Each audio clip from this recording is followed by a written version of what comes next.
My name's Pete Morrish. I'm a lead producer at Slightly Mad Studios. So Project Cars is very much Slightly Mad Studios' baby. We've been working on it for a number of years, kind of 3-4 years sort of time. It's something we're very proud of, and we're looking forward to getting it out, launched officially. So where did Project Cars come from? Our experience in a couple of different game series before we made Project Cars.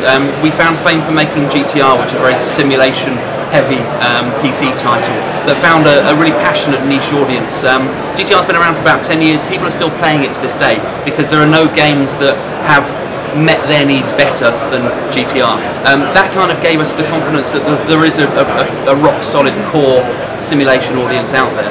Our experiences on Need for Speed and the Shift series gave us much more mass market experience, and so Project Cars is kind of those two things munged together into something that we think is fairly unique. So an authentic, visceral take on motorsport. We do have, I mean, our simulation is second to none, but we support beginners and non-sim heads as well. So the way to do it is to get the simulation right and then dial things back to make it easy for others, rather than start off with something easy and get that right and then make it harder.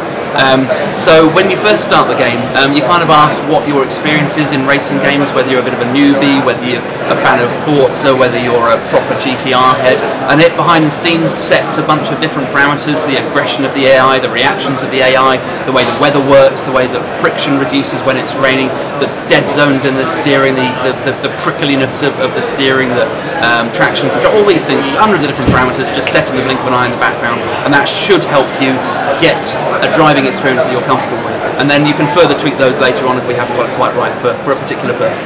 We came about Oculus Rift in the first place because we think that VR is a very good fit for racing games. The problem that racing games have always faced is it's a simulation of a 3D world projected onto a 2D plane. And excelling at racing is about taking an object that's moving through that 3D space in the most efficient way possible, given the constraints on the object itself. So that means that you need to be hitting braking points, you need to know exactly where you are, your orientation, the way that your car is handling at a given moment in time. So what virtual reality and Oculus allow us to do is to take out that 2D projection step, and all of a sudden you don't just think you know where your front wheels are when you come to clip an apex, you know where your front wheels are. And same with braking points. Instead of kind of taking a guess at where you are, your knowledge of the way that you're moving through 3D space in relation to the environment is much better. So just by sheer dint of using a VR system, it doesn't happen instantly. You won't automatically get 10 seconds off your lap time, but once you're used to the way that it's happening and you're beginning to explore the edges of what's possible, you will, just by sheer dint of playing in VR, get better lap times. So the in-helmet view is one of my very favourite things in the game. It's all again about this authenticity and the visceral nature of motorsport. And basically we shove the camera inside a simulated helmet, and we apply G-forces to it. So as you're going around corners, it's kind of the way the helmet tilts and stuff, and it simulates a depth of field effect to the tunnel vision at speed, and you're concentrating further down the track. And we had that in game for quite a long time before Oculus and VR became a current thing. It just happens to match perfectly. It's been relatively easy.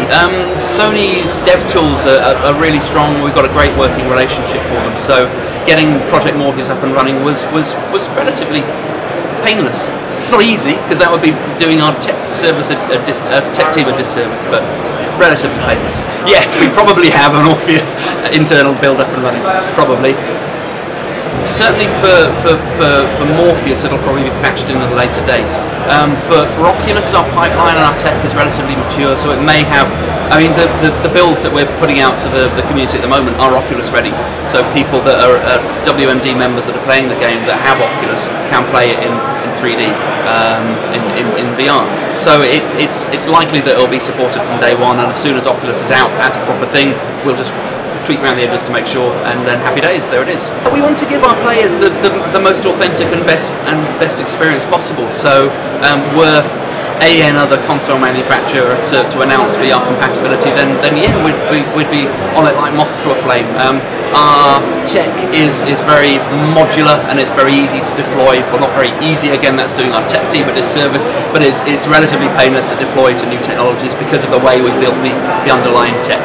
again, because we like doing things a little bit differently, we do have we have a 2-year roadmap for post-launch stuff. It's not a standard DLC launch 4 chunks of DLC, have a season pass. It's a little bit different. Expect not just new cars and new tracks, but new, betterer stuff. Watch this space.